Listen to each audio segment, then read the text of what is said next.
Welcome to the Wellbeing Project podcast. I'm Rachel Bulkley. This is episode 7. What are the 7 concepts? Course 1 of the project, The 7 Concepts, teaches these ideas in more depth. As I've said before, taking the courses isn't about getting access to special secret knowledge. Listening to this episode will give you a pretty good general understanding of the project's message. But the course will help you really explore these ideas in a more thorough and personal way. If what you hear today sounds good, head over to the wellbeingproject.info to register for the course live with me. I'm so psyched that you're listening right now. Thank you. Let's dive in. The 7 concepts are the cornerstone, the message of the project. They are an organized, practical way to understand how humans flourish.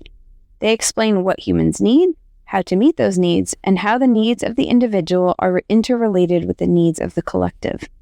The concepts are a way to not only understand what has typically been ill-defined, but also to create common language for sharing our experiences with one another. Since what we share as humans is far more than any perceived differences, it should not be difficult to understand one another. The reason we've had difficulty is because we've typically had our attention directed at the minor differences rather than the major similarities. When we perceive ourselves to be so different than those around us, logic suggests that our struggles and situations are also very different. But when we recover our identity as a part of a species, part of humankind, we discover insight and understanding that makes life so much easier to navigate. In brief, here are the 7 concepts. Concept 1. We all want the same thing. In this concept, we define what well-being is and what it isn't. We look at how our measures of success don't lead to happy and fulfilled lives. And we see how easy it is to accept poor physical health, poor mental health, and poor interpersonal relationships when we don't have a clear understanding of what it means to flourish. Although it seems we are all very different, in reality, we all want the same thing: well-being. Concept 2. Humans are supernature. In Concept 2, we are reminded of our place in nature. We aren't just responsible for nature, we are nature. But we're also unique in nature because of our consciousness. The prefix super means above, over, or beyond. We are over nature in the ways that we can create, associate, arrange, and destroy at will.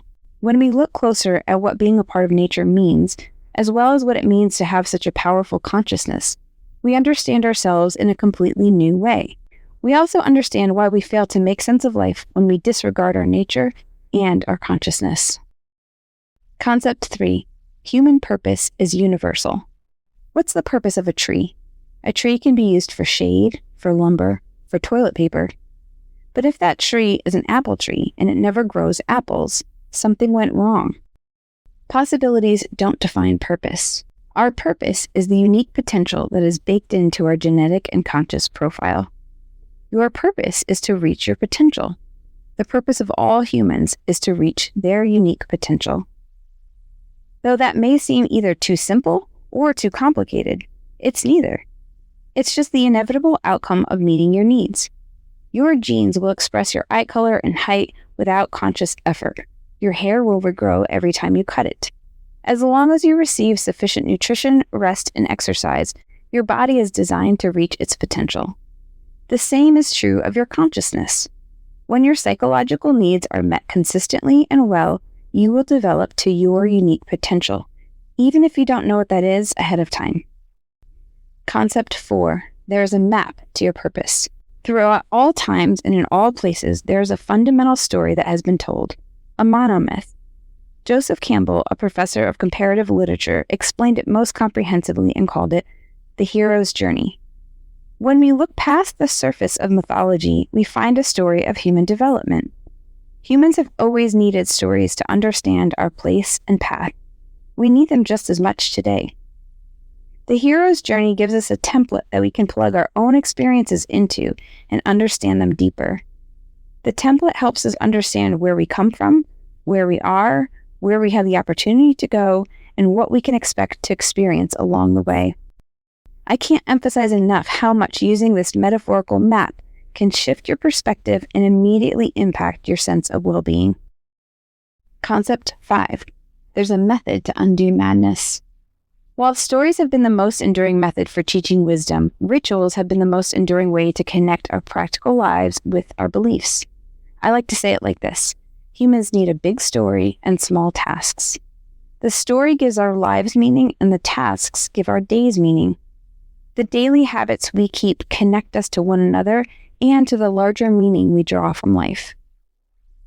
Concept 5 examines the practical behaviors that cause us to flourish. Tending. Like tending a garden or tending our young, humans who tend themselves well flourish. Humans who do not tend themselves live in dysfunction and suffering.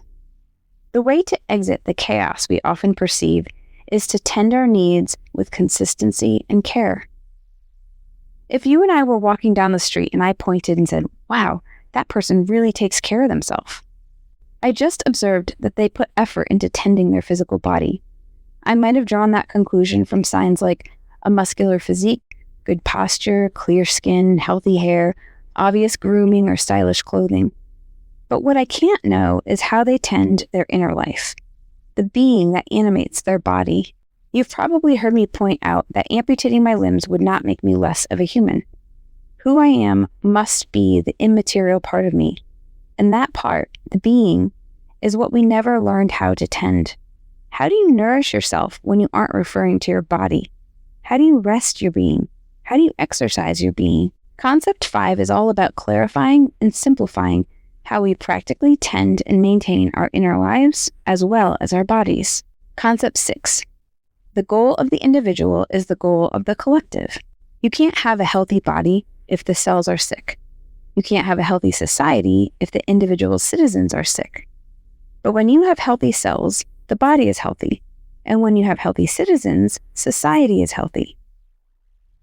We often feel like cultural problems are entrenched and impossible to change. But what is missing is a recognition of how change takes place. Flourishing isn't something that can be mandated by a political party, but legislation could easily be changed when a healthy population decides to.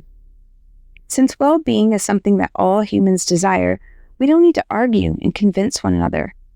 It's easy to dismiss what we disagree with in one another's agendas when we view our identities so differently.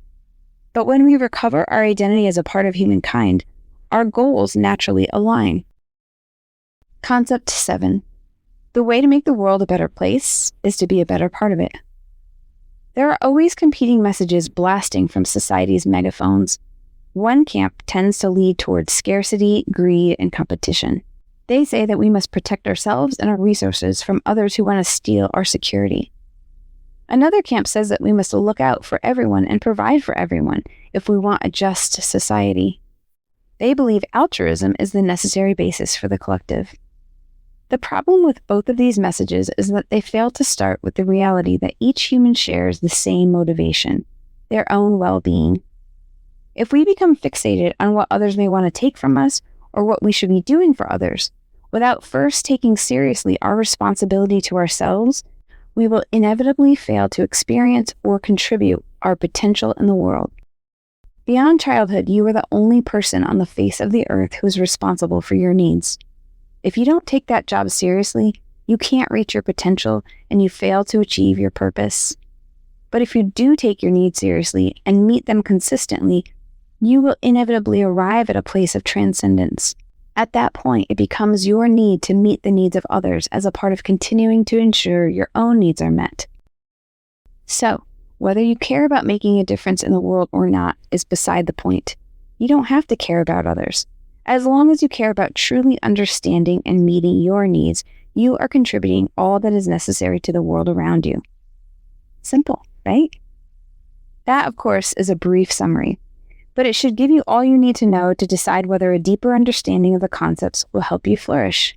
The answer is yes, they will. I hope you feel that. If you're keen to dig deeper, you can sign up for my live classes that begin soon. Links are in the show notes, and the project can always be found at thewellbeingproject.info. Thanks for listening, and until next time, tend well.